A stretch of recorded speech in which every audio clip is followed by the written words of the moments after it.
God, you guys are all so beautiful. Amazing. Did you think I was talking to you personally?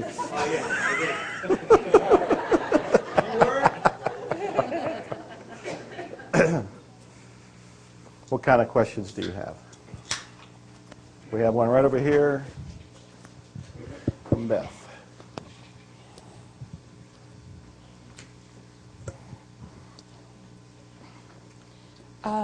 In the book, and from what I've heard, that when you erase something, then it's gone forever from everyone. I would like to know that when the hospital was, those patients were cleared and cleansed, and it was even closed down, does that mean the program is gone from the guys that are here in the prisons too? I mean, was there a clearing from them as well that they were released, and does that mean the program won't ever come back, those crimes that those guys committed? That's a wonderful question. That's a question that I asked Dr. Holen when I was interviewing him and I was doing the research for the book Zero Limits, and I'll call him up to add to that in a second. But what I was told is there are so many programs that this is like, as you clean them, it is like taking a straw out of a big stack of hay or a bale of hay. And so you've taken one out, and you might have taken another one out, but there are more there. And that's just the thing that I have found depressing, which I am cleaning on, that there is an unimaginable amount of it, that we are carrying so many of these weeds, so many of these programs, so many of these beliefs, so many of this data, that in his mind goes all the way back to when we were amoeba, you know, or space dust, that we had it then, we've carried it through, so it's all accumulated within us. And as you clean, you can take enough out to see a difference in a person that might have been in a mentally ill hospital, but that doesn't mean that it's been completely cleaned from the planet. Not yet. There's still more cleaning to do. Narissa and I saw a show one day on epigenetics, and I watched the whole show and missed what she got out of it. And what she got out of it was totally brilliant. At the end of it, she said, that whole program was describing the science of zero limits. And I thought, I got to watch that again, because I missed it. And we did watch more. We did discuss it some more. And what it was pointing out is that you know about DNA. They're saying with epigenetics that there are markers in your DNA that have come from generations past. So something, if your great-great-grandmother, grandfather, someplace like this, starved, that there's a marker in their DNA that has gone through their system and has ended up in your system.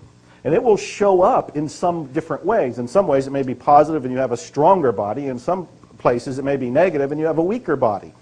But the point is that this is just an example of a program that you have no awareness of, that you have inherited. I've studied a lot of different of the muscle builders, the weight loss people, the bodybuilders, and one of them, Dave Draper. He's in his 60s now. He has been fit his entire life. He was in the movies in the 50s. He was this blonde, I forget what they called him, the blonde bomber is what they call him. And Dave Draper's still around, but he just recently had a heart attack, and he had to have heart surgery. Now, this is a man who has worked out, who has ate right, who has been fit. He is still fit now, even though he had to go through surgery.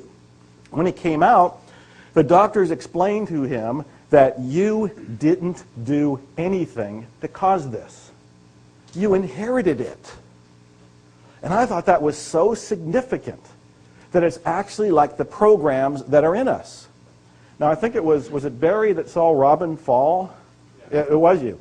And he felt a little bit of guilt about that, because when he came up, he told me about it. There was a big pool of blood. He was one of the people that was there on the scene to take care of stuff.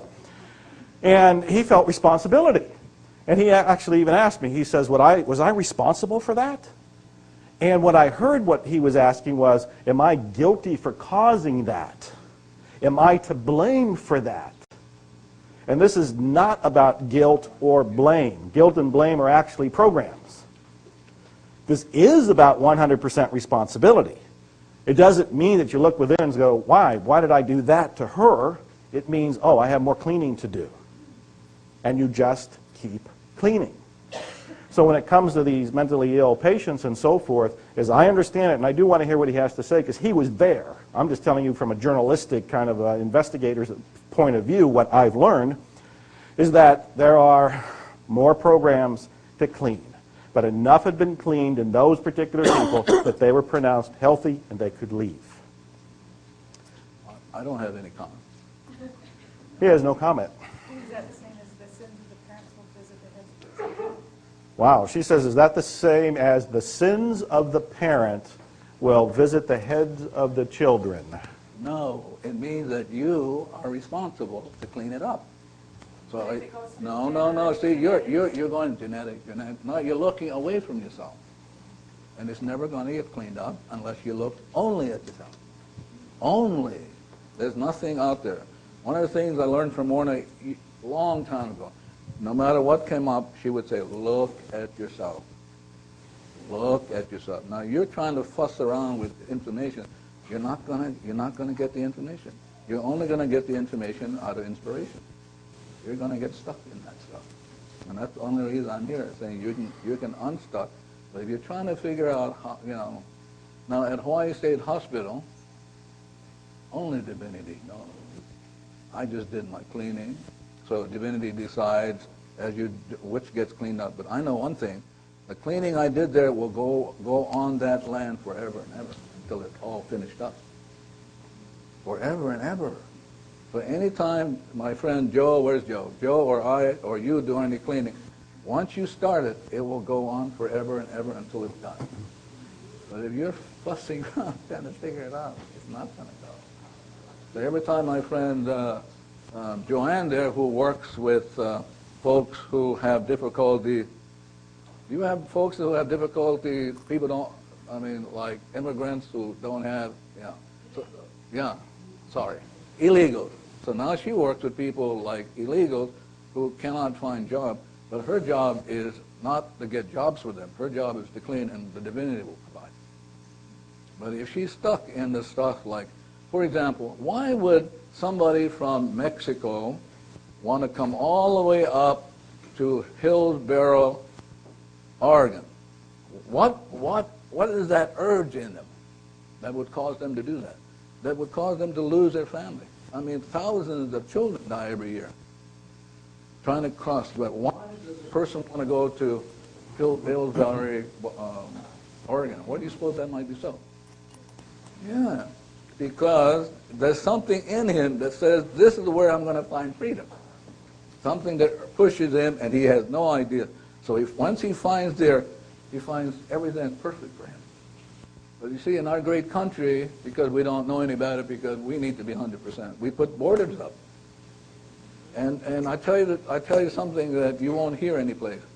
If we don't let the countries below our border come, economically, in 20 years, we'll go down the tube. When I have to go to England with $3,000 and find out it's only worth $1,500, it's crazy. Nobody wants our money. Yeah, so now I give the class in Cork, Ireland, and so I get a thank you note from a very good friend of mine. He and I got to be good friends. Old man from Scotland. He says, "Thank you for the class and the 60% discount." Yeah. But people have something in them which moves them to go to certain parts of the world because it's part of their journey. But if we put walls up, and the worst walls is to put up walls in our thoughts. Then, but better just, I know people want answers, but there are no answers. There's only zero. Because this is the address of God. Yeah. This is not the address of God. That's not. This is data called chaos. And this data goes against the divinity. It's hatred for the divinity. Absolute hatred. Yeah. Yes. I'm trying to be as blunt as with you because I know some of you are going to leave. I want to make sure you go dong. Yeah. Yeah. I just wanted to add something to the story of the illegals. Ihaleakala always, if I come to him with anything, he always says, I know what he's going to say, clean, period. And so I did one day, because I had been carrying this sadness about the illegal situation for years and years. And he made that, I started to clean on it, and I was so lifted because, and he made another comment about something about them going home, maybe about them going home. And as I was cleaning, sure enough, in the next few days, we're all driving somewhere to do something, and they started talking about going home. They want to go home. Going home to Chile, going home to Mexico, going home. Because now they're done. Why are they done? Because she had to do her cleaning. Now they can go home. Yeah, before cleaning, I was collecting immigrants from all over. I have like 20 here, 20 there, whatever. And I'm busy as a beaver trying to call everybody, come on, you know, it's going to be great. And they're excellent getting jobs. And until I clean, I never heard them start to have conversations about